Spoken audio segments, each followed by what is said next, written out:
ہمارے والد صاحب نے ایک واقعہ سنا ہے، ایک لبرل فیملی کا، بچپن میں ہمیں گھر میں والدہ کو سنا رہے تھے، ہم نے بھی سن لیا. انہوں نے بتایا کہ میرے کوئی دوست ہیں، وہ روتا ہوا آفس آیا. کیا ہوا بھائی؟ کہ یار میرے بیٹے نے مجھے تھپڑ مارا ہے. رو رہا تھا وہ باپ. کیوں مارا ہے؟ کہہ رہے ہیں پتہ نہیں پیسے مانگ رہا تھا، کیا کر رہا تھا، مجھے پورا واقعہ یاد نہیں. بدتمیزی کر رہا تھا. تو میں نے کہا کہ بھائی میں تمہارا باپ ہوں، تم ایسے بدتمیزی کیوں کر رہے ہو؟ تو لاجک کا جواب دیکھیں کہ میں نے تو نہیں کہا تھا کہ آپ میرے باپ بنیں، یہ تو آپ نے شادی اپنی خوشی کے لیے کی تھی، نتیجے میں پیدا ہو گیا. اب ان دلیلوں کا جواب دلائل سے دیا جائے گا؟ بولو نا. اور یہ ہمارا میڈیا آج بدتمیز اولاد کو بنا رہا ہے، بدتمیز بنا رہے ہیں. ماں باپ کی بات درمیان میں آ گئی تھی، وہ میں کمپلیٹ کر دیتا ہوں، وہ بہت ضروری ہے، کیونکہ اس زمانے میں اولادوں کو ماں باپ کا باغی بنایا جا رہا ہے. اس زمانے میں ایسا نہیں ہے. ٹھیک ہے بعض ماں باپ بھی ظالم ہوتے ہیں، لیکن بہت کم ریشو ہے ان کا. اکثر اولادیں آج کل ظالم پیدا ہو رہی ہیں، نہ باپ کو باپ مانتی ہیں نہ ماں کو ماں، پورے حقوق نچوڑ لیتے ہیں، اپنی ذمہ داری ادا کرنے کے لیے تیار نہیں ہوتے. ایسے ایسے کیسز بھی میرے علم میں. لڑکی گھر سے بھاگ گئی، باپ ناراض ہو کے بیٹھا ہوا ہے، شادی ہو کہیں کر لی آشنا سے، کم عمری میں بھاگی، اور باپ ناراض ہو کے بیٹھا ہوا ہے. نہ باپ مر گیا مگر نہیں توفیق ملی جا کے منانے کی. یار تمہارے کیسا ضمیر برداشت کر لیتا ہے؟ تم قیامت کے دن اس باپ کو کیسے منہ دکھاؤ گی؟ اپنی خواہشات کو قربان کر دو ماں باپ کی رضا پر.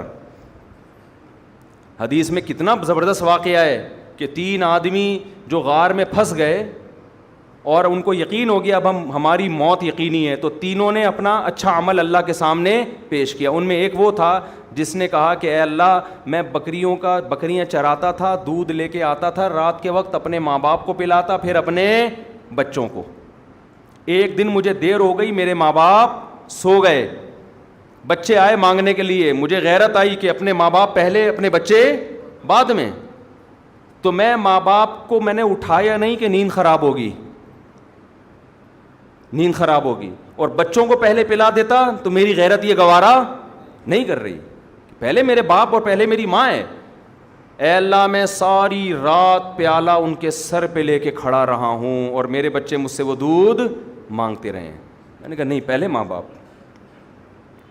یہاں تک کہ جب صبح ہوئی ہے ان کی آنکھ کھلی، پوری رات کھڑا رہا. میں اس لیے کھڑا رہا کہ رات میں اگر آنکھ کھل گئی تو بیچارے بھوکے ہیں کہ بھائی ابھی آنکھ کھل سکتی ہے، ابھی آنکھ بھوکے سوئے ہیں نا، تو مانگیں گے اللہم ان کنت فعلت ذلک ابتغاء وجہک فافرج عنا ما نحن فیہ فاکشف عنا ما نحن فیہ.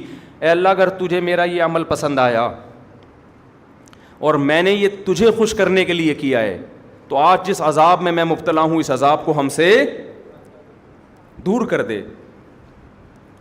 حدیث میں آتا ہے وہ پتھر اپنی جگہ سے لڑک گیا.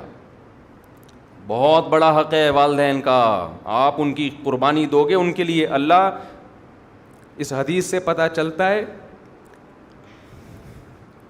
کہ اللہ آپ کی دنیا کی مصیبتیں بھی اس عمل کی وجہ سے دور کرے گا. پھر بھی میں بتا دوں، ہرگز میرا مطلب یہ نہیں ہے کہ ماں باپ کے کہنے پر بیوی پر ظلم کرو، یہ مطلب ہرگز نہیں ہے، کیونکہ لوگ افراط و تفریط کا شکار ہو جاتے ہیں. لیکن جہاں حقوق سیم ہوں وہاں ترجیح کس کو دینی ہے؟ وہاں والدین پہلے ہیں. غیرت کا مسئلہ بنا کے ایسا نہ ہو مارنا پیٹنا شروع کر دیں. تو اور جب بیوی کہے نا تو اس کو کہیں کل تمہاری بھی اولاد ہوگی. اگر تمہارا بیٹا جورو کا غلام بن کے بیٹھ جائے وہ تمہیں بھول جائے. ایک صاحب نے مجھے بتایا میری بوڑھی ماں ہے، میں اکلوتا بیٹا ہوں. ایک تو یہ اکلوتوں کے یہ نقصان بہت ہوتے ہیں، بچے ہول سیل کے حساب سے ہوں وہ ان کے لیے ماں باپ کو پالنا بھی آسان ہوتا ہے. بڑھاپے میں کئی بہن بھائی مل کے پال لیتے ہیں. اکلوتے ایک آدھ چل رہا ہے مارکیٹ میں تو ساری ذمہ داری اس اکلوتے پہ آئی ہوئی ہے. تو کہتے ہیں کہ میں اپنی ماں کو اپنے سے نہیں چھوڑ سکتا، میں اکیلا کہاں رکھوں گا، اور رہتے بھی دبئی میں. یہ پرانا واقعہ ہے، سمجھ میں نہیں آئے گا کہ غیبت نہیں ہوگی انشاءاللہ کسی کی. میری بیوی نہیں رکھنے دیتی، کہتی نہیں میں تمہاری ماں کے ساتھ. میں نے کہا شاید آپ کی والدہ کو بہت زیادہ بد زبان ہے, بعض ہوتی ہیں ایسے ٹارچر کر کر کے اس کا بیڑا ہی غرق کیا ہوا ہوگا. کہہ رہا ایسا کچھ نہیں ہے, بوڑھی ہے, اس کو بیچارے کو اس کی صحیح ہوش بھی نہیں ہے, بوڑھی ہے, پورے طور پر دماغ بھی کام نہیں کرتا, پورے طور پر شعور بھی نہیں ہے. کہہ رہے میری بیوی کہہ رہی ہے کسی قیمت پہ نہیں رکھنا, کہہ رہے الگ پڑی رہتی ہے, کام بھی میں ہی کر رہا ہوں اپنی اماں کے. کہتی ہے نہیں میں نے گھر میں سانس رکھنی نہیں ہے. میں نے جتنے کراس کویشچن ہو سکتے ہیں نا پوچھے کہ کام زیادہ لیتی ہوگی ماں بہو سے, ہر وقت ڈانٹ ڈپٹ. کہہ رہے بھائی اپنا بوڑھی عورت ہے, اپنا الگ مسلح بچھا کے وہاں پڑی رہتی ہے, اس کا نہ لینا نہ دینا, لیکن بیگم کو بس اس کا وجود ہی انجوائے کرنا ہے نا, میں میرا ہسبینڈ انجوائے, جیسے ہوتا ہے نا خواتین آج کل. کباب میں کوئی تیسرا ہڈی نہیں ہونا چاہیے, کیونکہ ظاہر ہے شوہر کی توجہ کچھ نہ کچھ تو ماں کی طرف ہوگی نا جب وہ وہاں رہے گی. اماں سے آگے پوچھے گا ناشتہ کیا نہیں کیا, کھانا کھایا, تو وہ عورت چاہ رہی تھی یہ بھی نہ ہو, اتنی بھی مجھے کسی کی دخل اندازی برداشت نہیں ہے. اس کا اصل حل تو یہ تھا کہ ایک اور شادی کر لے. جب دیکھے گی نا ماں سے, ماں ہی اچھی تھی یار, یہ سوگن آ گئی, اس سے بہتر ہے تو اپنی ماں کی خدمت کر لیا کر. لیکن خیر, تو میں نے کہتا ہے یار نہیں. میں نے کہا بھائی پھر کیا ہے, یعنی میں نے کہا یہ تو نہیں ہو سکتا, ماں کو تو رکھنا پڑے گا آپ کو. کہہ رہے ہیں پھر میں کیا کروں. کہنے لگا کہ وہ کہہ رہی ہے کہ میں کسی قیمت میں نہیں رہوں گی.